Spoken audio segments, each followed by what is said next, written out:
Well, I show up to keep the young ladies that work in there happy and keep them going. They do a great job, and really enjoy watching them work. They do a good job with the citizens. And we view our job as being able to take in the money that the Creek Nation is able to operate with.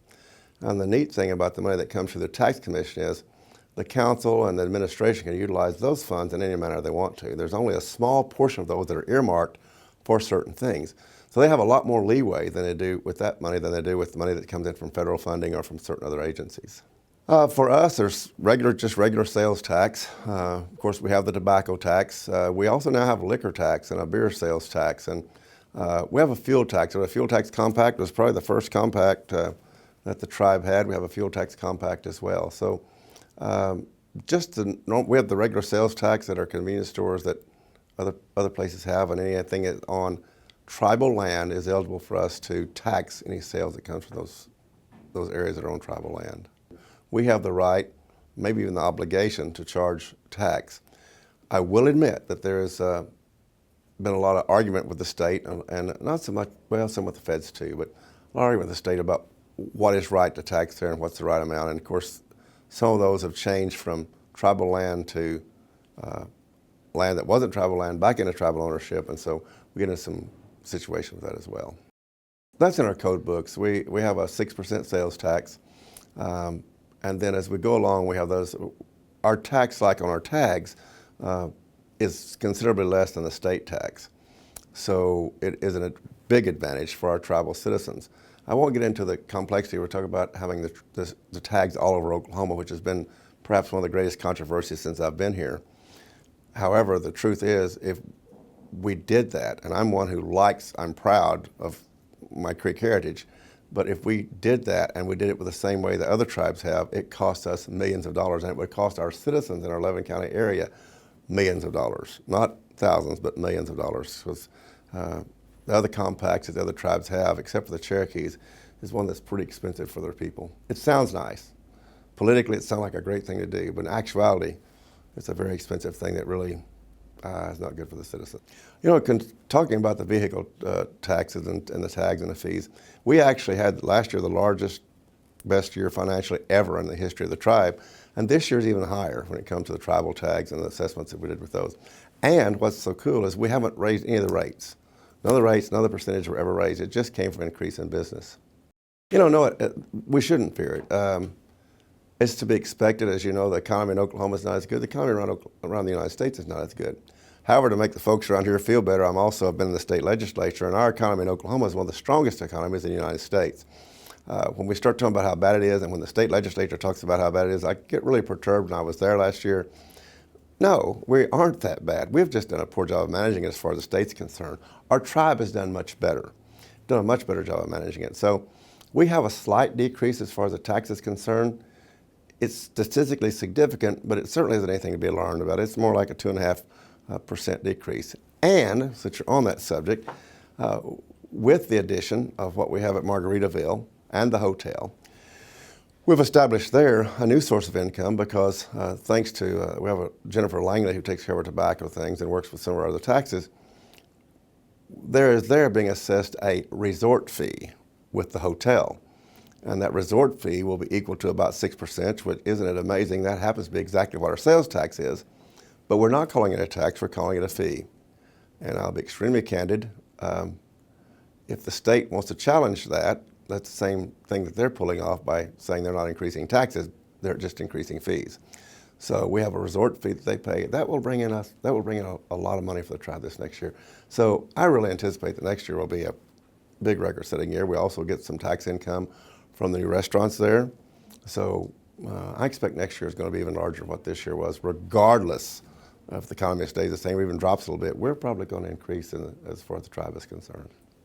There's no way we can know. You'd have to estimate the number of rooms and how full they were each time and how much each cost of it was. And I would be extremely shocked if it isn't close to $1 million increase. So that's what's so much better about how we generate our own income. And that's part of sovereignty, by the way. Tribal sovereignty, part of tribal sovereignty is that we have the ability to tax ourselves. That's part of the legal words, the legalization of making us sovereign. That was part of the description even. They said that we have the right to do taxes. So yeah, and the taxes we collect are so important. They actually have a multiplying factor because we can use them in so many ways. We can use them so much more efficiently than you can the ones that have to be earmarked because of where they come from. They have to be used for this. You only buy these things. You only use it for these things. The finances we generate for ourselves are much more efficiently utilized and be utilized for so many more things in a better way than just the ones that come in from the federal government. As a matter of fact, the fuel tax was several years ago, and the fuel tax is pretty complicated. They did it by the population of your tribe, and then they redo the population every quarter, and it gets to be pretty complex. Or you can do it by the amount of fuel that you sell. And you have, in fact, this year was an opportunity we had to change that, and it was our advantage. It was our advantage not to change that. Because we were actually doing better than we would had we just done it. And I would have thought because our sales should have increased, that we'd do better. And I was all about changing it. We're going to get it, put the pencil to it. It didn't work that way. We were better off to use the old system. So yes, there are compacts. The state seemed like to me they would like to compact everything, and they've approached me about compacting sales tax. And I told them I'm not interested. Even I've had a community come to contact me about compacting about sales tax. And I said, I tell you what.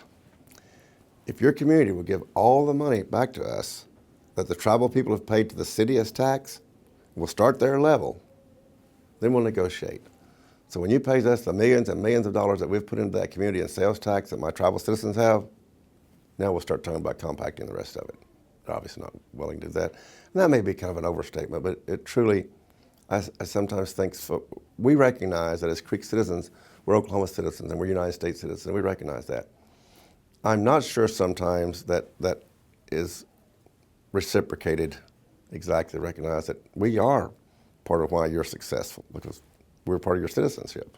We have the best compact, and I know even some of our smoke shops question that, but I can show you the numbers where each time the rate goes up for the state, we are the lowest. There's a scale, and we're the lowest one, and maybe the Cherokees have an advantage here, but we're with them. And then the next year, well, maybe the Osage have an advantage, but we're with them. So we've always had the best compact there was once they got our second compact. With that, we started lower and it was graduating up. And this year we had to take a hit. We took a 15% increase. Even with that, yes, we do have an advantage over the non-tribal stores as far as pricing is concerned. Because like right now, we're going to be paying 45% of the tax that a non-tribal store would pay. Along with that, though, we also charge a tribal tax, which gets it closer to 75%. So our stores pay 75%. They still have a 25% advantage about as far as the tax is concerned. And it's part of what you just heard me visiting with a member of the Choctaw Nation, a gentleman that works with it there. We really believe strongly, and you heard it first here on Indian News, that the governor's going to get a tobacco tax this year. I believe that the climate is right. She's going to get that. My concern, and I know we can trust the white man, and no offense to my daddy was a full-blood white guy. I'm not prejudiced, but our concern is that they'll try to name it something besides a tax and make it an assessment or a fee, or we're going to have you a participation number. If they do that, all the tribes in Oklahoma should be absolutely livid because they're simply breaking their word. Their word was, it's a certain percentage of the tax. They're going to raise the tax. I hope that they have the integrity not to try to beat the Indians out of the deal they made again. That would be so disappointing. I visited in the governor's office just yesterday explaining that very thing, that raising a tax or not raising a tax, I don't know that we feel any differently than anyone else does about it. But we feel very strongly about the fact that you made a deal. Keep your word. Keep your word.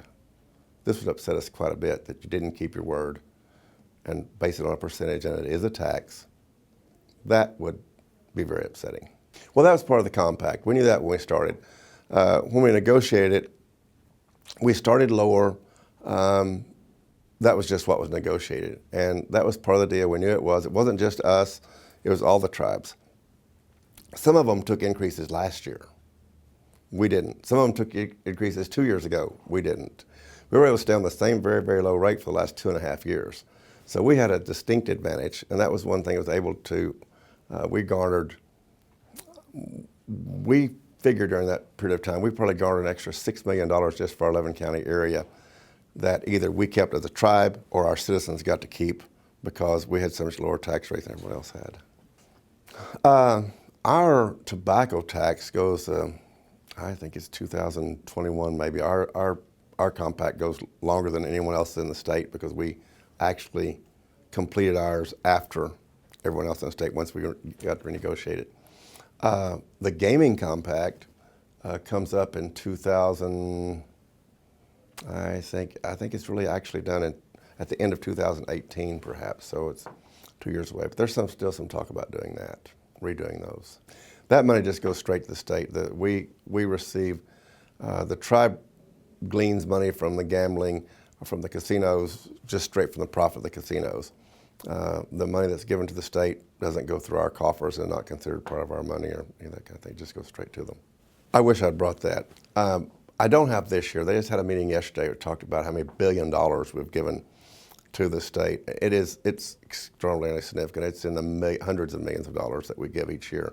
That we thought probably was going to go to education, when truly, in the agreement, it doesn't say it has to go to education. It doesn't say how much has to go to education. So even though we thought it was going to education, even though I think all of Oklahoma thought it was going to education, truly the deal was it doesn't necessarily have to go to education, and that's disappointing. Now, on the other hand, the gambling bill we voted on, the state voted on, that money was supposed to be earmarked for education. And every year when I was in the state legislature, I'd ask them, where's the money? Because that was supposed to be on top of the budgeted money for education. That was part of what we voted on. It said this would be in addition to. Well, what they do is they say, well, we're going to have that in addition to, so we don't have to give them quite so much. So they lower it down, let that in addition to actually fill in what they should have done. You want the humorous thoughts or the real thoughts? Last year at one of our meetings, I suggested to one of the chiefs that he tell the Speaker Pro Tem that, hey, we can loan you the money to get through the year if you want to. The Native American people, the tribes, have done such a good job business-wise that we have actually run the business better as tribal people than our state has as state people. I'm much prouder of being involved with the Creek Nation and the way we've done our business than I'm having been involved with the state and the way we run our business there. It's unfortunate that we've been so inefficient. It's unfortunate that we've been willing to let the wealthier people off the hook, and we continue to have fees and assessments like we're going to increase tobacco tax. Well, just a cold hard fact. That's going to tax the lower income folks more than the tax cuts that they had last year and the year before that and the year before that. Those tax cuts favored the wealthy and pushed the tax burden to the less wealthy. When you increase fees, what you're doing is you increase, like for instance this year, talk about some crazy things. This year the state legislature passed a law that required every car in Oklahoma, every vehicle in Oklahoma to get a new tag. Even though you just bought a tag in 2015, you got to get a new tag. And we're going to assess you for this new tag. Now, do you really think, and what they tried to sell you on was that those tags just worn out, we can't read the numbers. It's just another way, it was another money grab. Did it cost the wealthy people? They can afford to buy it. The folks who didn't make as much money on minimum wage, that's a big deal. They got to put some more money in just to buy a tag that they really didn't need. The tag was on their car, you could see just fine. But it wasn't optional, it wasn't for certain years' car, it wasn't for, it was just everyone has to get one. That's a money grab. And those kind of things are very unfortunate. So at the state level, we need to manage better. I would say the state could do better to manage their money, period. The state's trying to fix their budget problems by reducing spending. There's two sides of this. You've got a barrel. There's some coming out the bottom, but it's what's going in the top. And we're not putting as much in the top. We reduced severance tax on oil and gas from 7% down to 1%. And then oh my gosh, we increased the tax all the way up to 2%. No, we didn't. We took it back up to 2% or 3% or wherever it is now, when it was really supposed to have been 7%. Now, I don't think that oil and gas should be taxed very much now because they're in a lot of trouble. I understand that. But when it was $130 a barrel, they're going to punch a hole in the ground wherever oil is.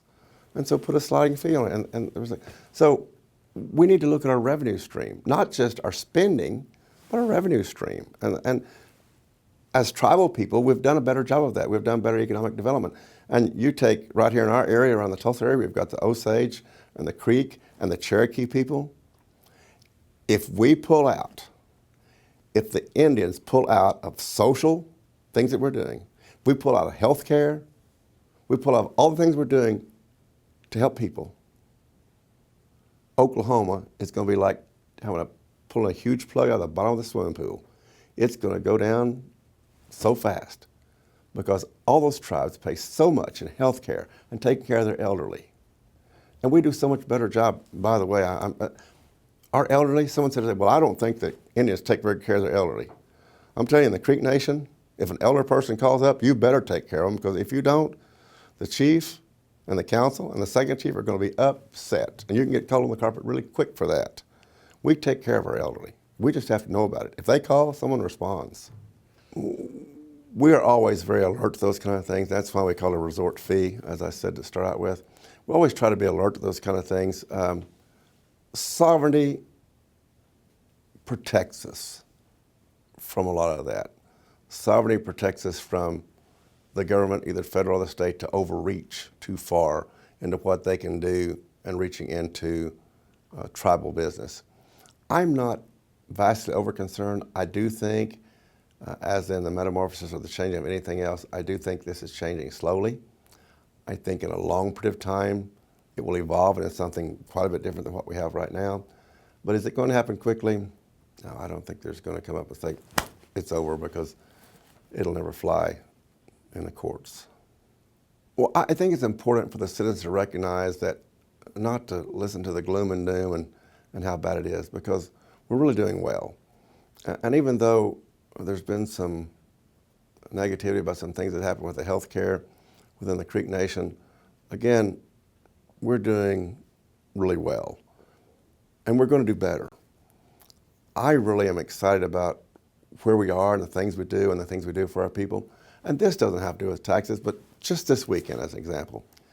At Okemah, Oklahoma, they're having the agriculture youth portion of our tribe is hosting a livestock show for youth at Okemah. It will be one of the 2 largest all-Indian youth livestock shows in the entire United States, in the entire world. So what are we doing? We're doing pretty good. I'm proud to be Creek. We're proud to be Indian. I like the way my people do things.